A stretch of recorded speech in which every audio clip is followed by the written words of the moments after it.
So your workspace looks like this. It just looks quite blank to start with. This widget can be used to move your drawing around once it's there, and you can just click to see it from a specific view as well. To start drawing in your solid toolbar, you need to click the Create Sketch button, and then it's going to ask you which view do you want to draw from. Do you want to look forward at it? Do you want to look down at it? Or do you want to look to the side at it? We're just going to do it from the top view. So I'm going to click that one. And now we're looking at the drawing plane from the top down. The tools at the top then change to drawing tools. Our breadboard started out as a rectangle. And if I just let go of my keypad, it tells me what to do. It says place first corner. I'm going to hover over this start point. I'm clicking. There's no click and drag, it is just click. I'm going to move my mouse and see how one of the dimensions is in blue. I can just start typing in the dimension of my board. So the width of my board, I think mine was 280. And to get to the other dimension, you hit tab on your keyboard and the other one turns blue. And I think my board was 450 mil. Click enter to lock it in. Bang, it's done. And I'm going to click the finish sketch button here. All right, now see how it's zoomed in? I can't see my whole rectangle. Up here at this cube widget, there's also a picture of a house. Now the house will zoom the whole thing out to show you everything you have drawn so far. So I'm going to click the house button. There it is. That is just a 2D sketch. So if I click on this now, it turns blue. I'm going to click E on my keyboard. E means extrude, and extrude means to make something 3D. Now see this blue arrow? I can click and drag this up and down to make it 3D. Now, we're going to be a bit more accurate about it. I'm going to click into this box and type in the thickness of 1 bit of timber. So what's the standard width of timber? 19. Enter. There's my 19 mil bit of timber. Whoa, pretty easy. Did we just have that 1 bit of timber? Nope. So I'm going to do another one. Click from the top view down. Doesn't really matter where you start drawing it. What did we say it was? 280, tab 450, enter, E for extrude. I can drag it up, 19 mil, enter, done. Now I need them on top of each other. So the first thing I'm going to do here, you'll notice in my folders over here, and if I open them up, you can see the list of sketches I did and the bodies it's created. The bodies are the 3D bodies. Now the bodies folder, I'm going to right click on that and go create components. I'll show you why that's important later. Now I'm going to move them. I'm going to right click, move copy, and it says over here in this box it pops up a whole list of things to do top to bottom. So I'm not selecting faces, I'm selecting components, and then it says selection. Oh, I'm going to move this one. The move type, I'm going to go from point to point. And then it says, all right, well, what's your origin point? I'm going to move it from this point. What's your target point? I'm going to make that point line up with that point. There's my preview, and I'm going to click OK. There's my breadboard. You might have something else to draw in there like a handle. So you might go to your top view. You might want to spin it. You can use the pan tool down the bottom, which is the picture of the hand, just to put it in the center of your page. And you might go to create sketch, and instead of picking the top view now, you can actually pick a surface. So I'm going to draw on that, hit create, capture always. And you might want to get this perfectly aligned. So I might go line. Now watch this. See how I'm on the line? It'll tell me where my end point is, just when I'm on the edge. When I'm dead in the middle, the triangle comes up. And I can go across and I might go, oh, my handle was 50 mil in, enter. And then in create, there's an option here for slot.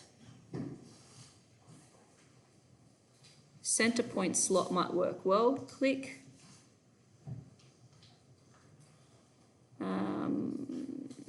Might have been 50 mil to halfway. And as you drag it out, the width of it might have been 30. Enter.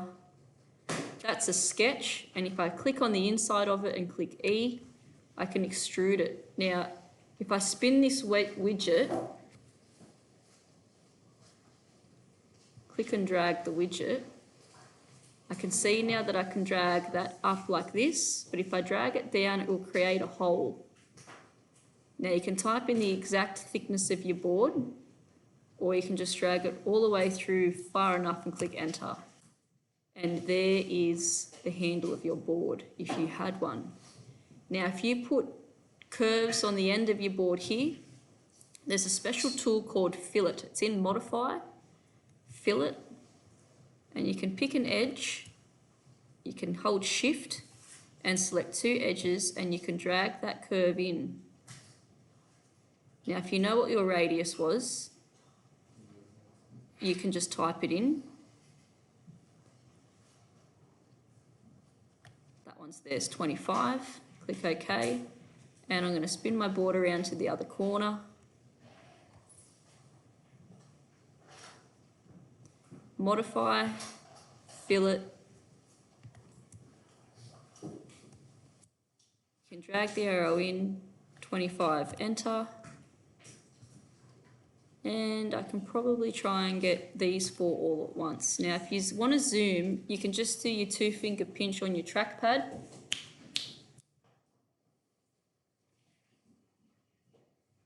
To zoom in and out.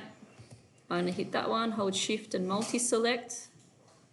So I can see all four there at once. Now, if you have a look in fillet, there's a letter next to it. That means it's a shortcut. So if I just click F on my keyboard, after they're selected, F, the fillet option comes up. And I can just drag those in to the 25 mil. Okay, and I know it's 25 because it comes up in there. If it doesn't, you can still highlight it, type it in, hit enter, and it's like that. Now, our breadboards aren't grey, they're timber. So you can change the appearance of how it looks. Appearance starts with A, and that's the shortcut for it. So if I click A on my keyboard, the appearance toolbar comes up. In the library, there's a whole heap of surfaces you can put on it. So like you can open it up, leather and cloth, there's leather and cloth, and you can download to your library the look you want. Now I'm going to close that one. I'm going to go down to one for wood.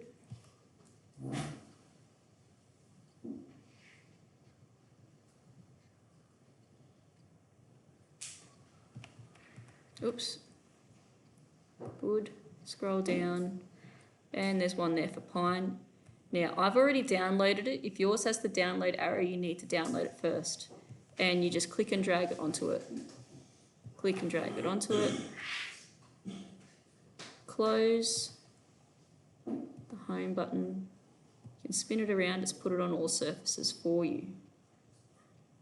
Now I'm going to save this because at the top of this drawing tab here, you'll see it says untitled and the asterisk. The asterisk means you've made changes and you haven't saved it. So I'm going to click the save disk. Breadboard. My first project. You can click your locations.